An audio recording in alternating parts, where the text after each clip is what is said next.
नमस्कार, मी पंढरनाथ ठोंबरे आपलं स्वागत करतो.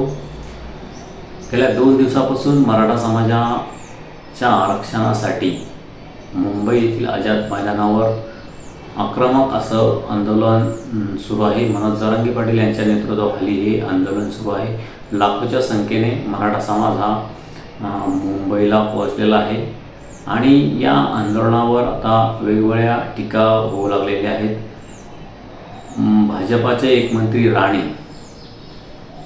नितेश राणे यांनी या आंदोलनावर टीका करत या आंदोलनाला कोण रसद पुरवत आहे याची आकडेवारी आमच्याकडे आहे, कोण कोण या आंदोलनाला पाठिंबा देते याची आकडेवारी आमच्याकडे आहे, अशी एक टीका या आंदोलनावर केली. त्यामुळे मनोज जरांगे पाटील हे संतप्त झाल्याचे आपल्याला पाहावयास मिळाले आणि ही मराठ्याची औलाद आहे का असा एक सवाल उपस्थित करत त्यांनी जे सत्तेच्या दावणीला मराठा समाजातील लोक जे नेते आहेत, मोठे नेते आहेत, जे सत्तेच्या दावणीला बांधलेले समाजाचा विचार न करता हे लोक सत्तेसाठी, पदासाठी, खुर्चीसाठी मराठा समाजासोबत नाही, ज्या समाजाच्या भरोश्यावर या लोकांना अवकात नसतानाही मंत्रिपद, आमदारकी मिळालेली आहे, अशा लोकांना मराठा समाज आज अडचणीत असताना ते मराठा समाजासोबत नाही, ही अत्यंत खेदाची बाब असून हे लोक, हे आमदार, खासदार, मंत्री मराठ्यांची औलाद आहे का असा सवाल उपस्थित करत मनोज जरांगे पाटील यांनी मराठा समाजातील पुढाऱ्यावर जोरदार, आक्रमक अशा भाषेत टीका केलेली आहे. त्यामुळे मराठा समाजाचे जे आतापर्यंत मुख्यमंत्री होऊन गेलेले आहेत, त्यांना गेल्या 45 वर्षामध्ये मराठा समाजाला आरक्षण देता आलेलं आहे. मराठा समाजाची हलाखीची परिस्थिती बघता मराठा समाजाला आता शिक्षणामध्ये, नोकरीमध्ये आरक्षण हवं आहे, तरच मराठा समाज हा या आर्थिक संकटातून बाहेर पडू शकतो. कारण शेतीवर मराठा समाज मोठ्या प्रमाणावर अवलंबून आहे आणि त्या समाजाला आर्थिक संकटामुळे मोठ्या प्रमाणावर आत्महत्या करण्याची वेळ आलेली आहे आणि दररोज 8 ते 10 शेतकरी मराठा समाजातील याचे प्रमाण मोठे आहे, आत्महत्या करताना दिसतोय. मोठा कर्जाचा डोंगर झालेला आहे, मुलीचं लग्न आहे, मुलाचं शिक्षण करू शकत नाही अशी ऐपत या शेतकऱ्यांच्या, मराठा समाजातील शेतकऱ्यांची आहे.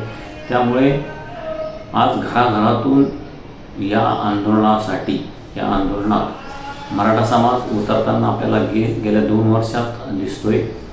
मराठा समाजाच्या या मागणीसाठी लाखोच्या संख्येने शांततेत मोर्चे निघालेले आहेत. आतापर्यंत 400 ते 500 लोकांनी आपलं बलिदान मराठा समाजाच्या आरक्षणासाठी दिलेलं आहे.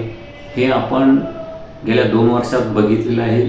अनेक मूक मोर्चे निघाले, मात्र सरकारने वेळोवेळी आश्वासन देऊन वेळकाढूपणा केला आणि मराठा समाजाला आत्तापर्यंतही आरक्षण दिलेलं नाही.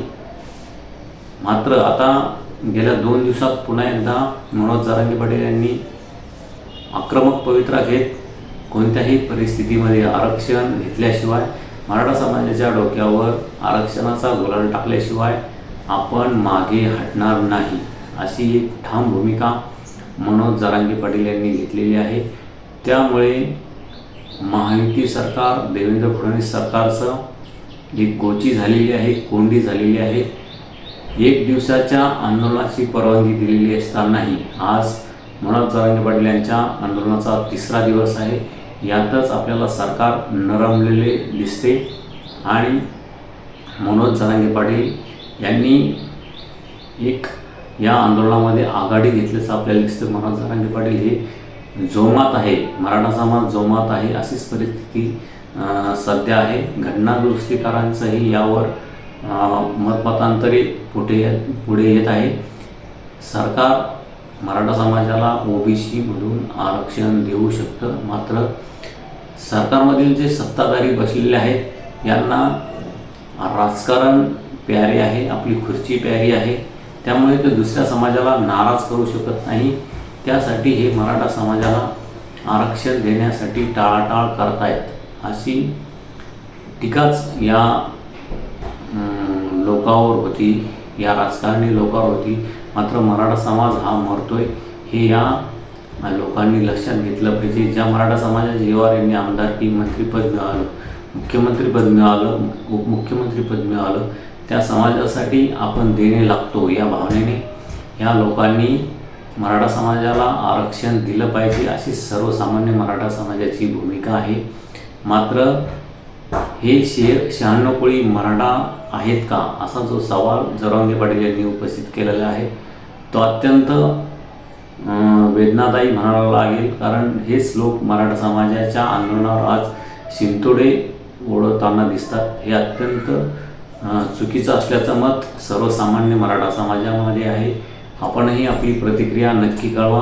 हे जे मराठा समाजाच्या विरोधात मराठेच बोलत आहेत हे खरोखरच 96 कोळी मराठा आहेत का या संदर्भात आपण नक्की कळवा. आणि एखाद्या समाजावर जर अन्याय होत असेल तर तो सोडवणे ही राज्यकर्त्यांची जबाबदारीच आहे. ती या लोकांनी पार पाडली पाहिजे असं माझं स्पष्ट मत आहे. आपण आपली प्रतिक्रिया कळवा आणि आपलं चॅनल सबस्क्राईब करा, शेअर करा. धन्यवाद. थांबतो.